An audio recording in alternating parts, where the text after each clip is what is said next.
I'm gonna shoot it again though. Hello, I'm the star of this show. Just joking. Weirdo.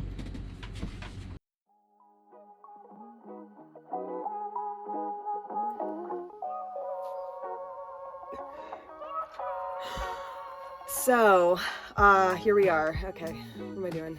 Let's talk. Hello, and welcome. My name is Tiffany. This is Sailor behind me. We are here in the van, and I wanted to do a little video about the ceiling slat installation here in the van, as well as the lights that went in. But this is actually my second go around because I actually made this video already, and for some inexplicable reason I deleted the footage of me narrating it, this part where I talk at the camera. I somehow deleted it after doing months of editing on it. I just kept like working on it in pieces, and I had this whole video and I had clipped in all the narration stuff, and then for some reason I deleted it. Anyway, I have mourned the loss of that footage for about, I don't know, 3 or 4 months now. So I feel like I'm finally ready to go ahead and do this narration part again. So here we go. This is take 2. Let's talk about the ceiling. So I decided to do a slatted ceiling in here. Yesterday I got these 1x2s here to start kind of making this stuff for the ceiling. They're gonna be kind of spaced maybe like this, like a 1/4 inch between each one. The first thing I had to do was get the insulation up. So if you remember from previous videos, I had all these different pieces of wood just MacGyvered together to hold that insulation up until the glue could dry. And then I painted it a dark green just because that's the color I happen to have. And so I decided to use that because it'd be close enough to like black that you wouldn't really be able to see anything behind it. I just wanted it to be the wood with the spaces in between and just look like nothing was behind it. Now the problem is there are a lot of things behind it because you have wires running for the lights, you have wires running from the fuse box across to the other side. So all of that had to be kind of cleverly disguised. And being as that this was my first van build, I probably could have chosen a lot more simple options, but for some reason I decided I liked the look of the slats, so that's what I went with. The actual wood that I used, you can get some really nice finished wood. It's all sanded, ready to go. These 1x2s are just furring strips, so they are actually not made to be seen. They usually go behind drywall if you're like building a house or something. But I decided that that was the option I was going to go with because they are cheaper. So in exchange for paying less, you have to do more to them to make them presentable, since in this case they were going to be seen. It's like the focal point of the van basically. This is how it comes, then this is kind of in between, and then this is sanded. I spent a lot of time sanding each side, making sure they were smooth. I was really selective about the pieces I picked. I did a few coats of polyurethane to protect them, to keep them dry.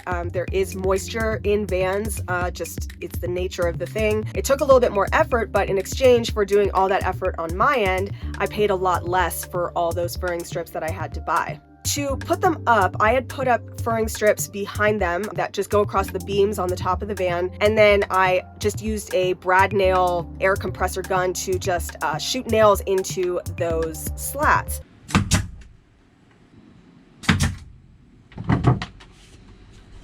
Hello, I'm the star of this show. Just joking. Weirdo. At the moment, it seems like a good idea because they were easy to get up there. I wasn't drilling screws into each slat, which would have been a lot of effort. The length of the slats is not long enough to go from the back to the front, so I had to kind of cut them strategically to make sure I could attach ends to those beams and those furring strips that I had up there. It actually ended up being kind of good at the time because I had to take them up and down a few times because there were just different issues that happened that I'll talk about in a minute. But in the long run, I probably should have just put in a little bit of extra effort and put screws in all the slats. Now, unfortunately, when I got to Utah, the roads are a lot rougher. I was doing a little bit more off-roading, and some of those ceiling slats started to have some issues. Some were coming down. This slat fell out, and one slat back here. So I tried to just put in more nails. That didn't work. I tried to use some construction adhesive to hold it. That didn't work. So what I ended up doing is I went back in once I was here in Utah. When I had installed the front end of my ceiling originally, I had used it's a 1/4 inch by maybe about 1.5 inch board, and I ran it across on top of the ceiling slats so that it would hold them all in place and just put a few screws in.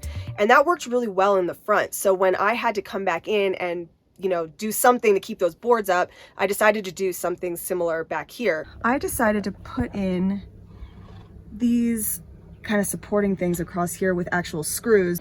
I had to borrow this from the fire department here. And there, the sailor. So I took that wood and I ran it across the beams on the ceiling of the van and just attached it with screws through a few of those slats into the furring strips behind it, and that has really helped to hold those boards up. So it changes the look of the ceiling a little bit, but now that it's done, I actually like it a lot more than I did when it was not there. Once I got the center of the ceiling done, I got those slats up, I had to figure out how to put the fan in. So I had one fan that I was putting in the center of the ceiling. The fan has like a flange underneath it that fits up from inside. That has 4 pre-drilled holes in the corners, and those are aligned so that they will drill up into the ceiling there, and you can attach it to the ceiling.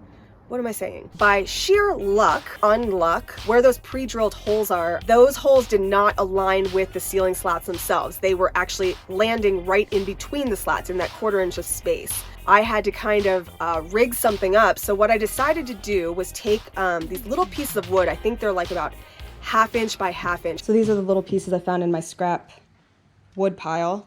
So I'm going to paint these green right now and then throw them in there. Okay, these are the little pieces we're going to wedge up behind the ceiling, painted to match. They're wedged up there just behind the fan, and so I could drill screws into the flange into those pieces of wood behind it. So far that's held up really well. Once I had the fan flange up, I ran out some more of those slats going out until they were wide enough to where I wanted to put in the lights. So I've got 6 lights that are going to go on the ceiling, just little puck lights. So there's 2 here, 2 there, and then 2 down there. And there's also going to be 2 under the cabinet over here. So I went through and just really carefully measured and figured out exactly where I wanted those 6 puck lights to land so that they would actually light up like 3 different zones of the van. That's the center there. Here's another problem. Using those slats, what happens is if you have a ceiling slat and you go and drill a giant hole through it, you're essentially cutting that board in half. I went to install the ceiling lights now. So I got the hole saw, ready to cut them out, and then I realized we have another issue, as per usual. I wanted to put, I marked the spot for my lights. Now, if I drill through the center here, I end up cutting this board in half, essentially. This will be gone. So it'll still be attached on the sides, but this piece, for instance, will just be hanging on by 1 brad nail, which is not gonna work. So now I've come up with this idea where I'm going to do some supports. So like wedge a piece of wood back here that I can nail these 3 pieces into, so they will kind of hold together as a unit, and that board here will be supported there and there. So again, I had to come up with a little bit of a plan, and again, it was that 1/2 inch by 1/2 inch board that came in clutch to use to put behind the board.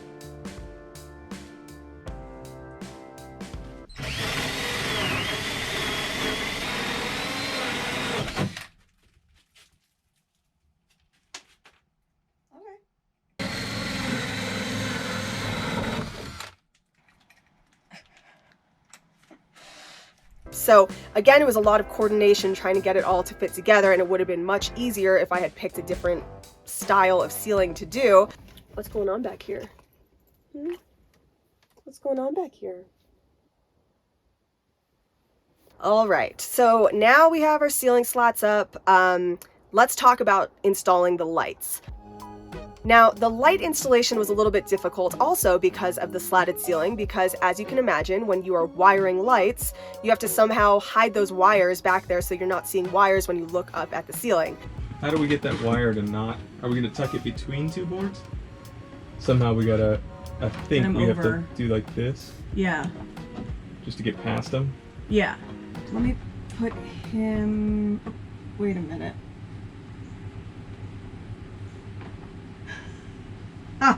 Shit. All right, that's all right. We'll pop this one back down. The major wires that I ran across, I ran them right next to the furring strips along the beams, and I put them in a black, what is that stuff called? Black conduit. To run it from one side to the other, like from the fuse box to the other side of the van. And that looks close enough to that dark green color that I don't see it. Now, this is my first time installing lights. This is my first time wiring them up. So this is kind of the first stage of the electrical installation process that I did. They are 12-volt puck lights, so I felt a little bit more comfortable doing 12-volt for most things in the van. I do have very limited 120 volt. So the lights are 12 volts. They do not take a lot of energy. They are pretty efficient, which is great, and they give off really good light, so I'm really happy with them. I think a lot of people use this same one for their van builds, and I recommend them. I think they're great. The first step was to figure out how to wire them. Now, when you're wiring your lights, there are two different ways of doing this. There is wiring in series, and then there's wiring in parallel. Now, it is my understanding, and I am by no means an expert in this, that you want to wire your lights in parallel. Since I was dealing with installing 6 lights, I decided to wire them in parallel because I didn't want that first light to be brighter than that last light, because as that energy travels around, there's a little bit of voltage drop as it goes, and that would mean that that last light would either not turn on or be dimmer than that first light, and you don't want that. So essentially you have a power source, which is your batteries, your house batteries in the back of the van, in my case. You are running a wire off of that and wiring it all the way around through those 6 lights. But they are not going from one to the next to the next to the next. There is one wire that goes all the way around, and then branching off of that wire, you have connections to each one of the lights. All right, I've added the male ends of the light, the little wires that came with the lights, the 20 gauge. Now I have to wire the other end that's going to attach to this wire. So I'm just wiring up all these little quick connects on the little piece that goes between the main line and the lights. Look, first one done. 3-way split into these quick connects plugged in together. And that hopefully will work. And then from there, you're essentially putting in a switch or something that's going to cut that power on and off. So when you turn on the lights, the energy is flowing out into those lights, and when you shut it off, it closes it again, and those lights turn off. Now, there is 2 different areas of lighting here in the van. There is the general overhead lighting, and then I have an additional 2 underneath the upper kitchen cabinets. They both operate with different light switches, so the one for the overhead lights is over here, so when I first walk in the door, I can switch it on here. And the other one, which I generally use more of just because it's kind of a more subtle light, is the kitchen lighting over here. I just wired up the ceiling lights, and I don't know if it's done the right way. It feels really weird to just have done it. If this works, I'm gonna be so proud of myself. Just being honest. Now, I went through and wired it all up, turned it on, it worked. It was like magic. I was so proud of myself. There was one night when I came back and I opened up the door and all the lights were on, and it was working, and it was so exciting because I don't know, it's just my first time doing this sort of thing. Wow! And for it to have worked, especially on the first try, it was just insane. That felt like such a huge step to go from just having a cargo van to something you could live in. It felt more like home once those lights were on. And I had to take everything apart again because what had happened was I had wired them up using electrical tape just as a like a support to hold it together. And I don't know if that tape had gone bad or if it's just not a great idea in the first place, but everything, like no matter what I did, I would pull something and it would just come apart. So I ended up having to take all those out again. Waste. Throwing them out, and then I had to go back in and use the connectors that have that shrink wrap, heat wrap thing.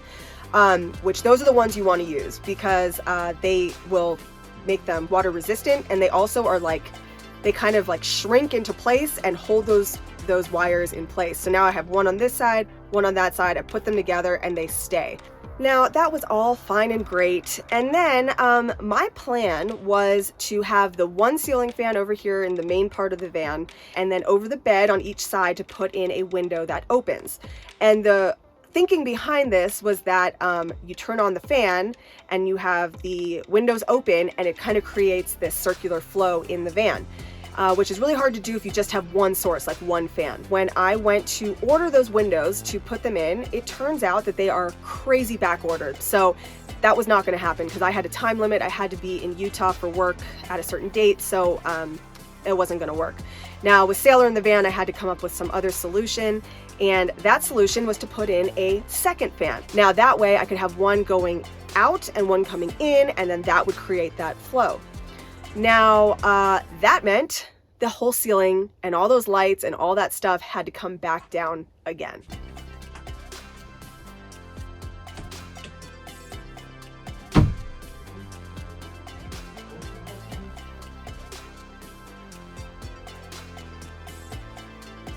Hello. Here we go.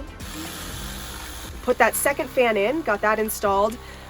Put that ceiling back up, put all those pieces of wood behind it again. So now I have the two fans. I do think eventually I want to put in probably just one window on one side, because it would be nice to be in here and just open a window and not have the fans running sometimes, or just to create a little bit more flow. This was kind of a fun time because everything started to really come together, like the actual physical things you can see, not just the behind the scenes things like electricity and plumbing and that sort of stuff. So there you have it. That is the general idea of how the ceiling and lighting all came together in here. Yeah, everything seems to be working. The ceiling is working great.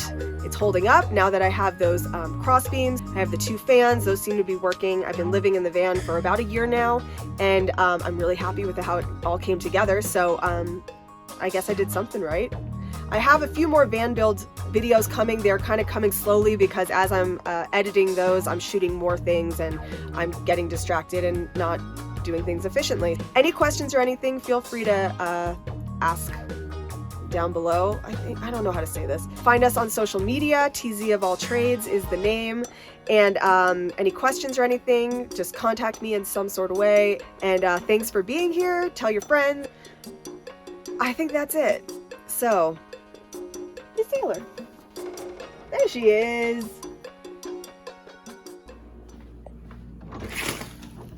Okay, I'm not hangry anymore.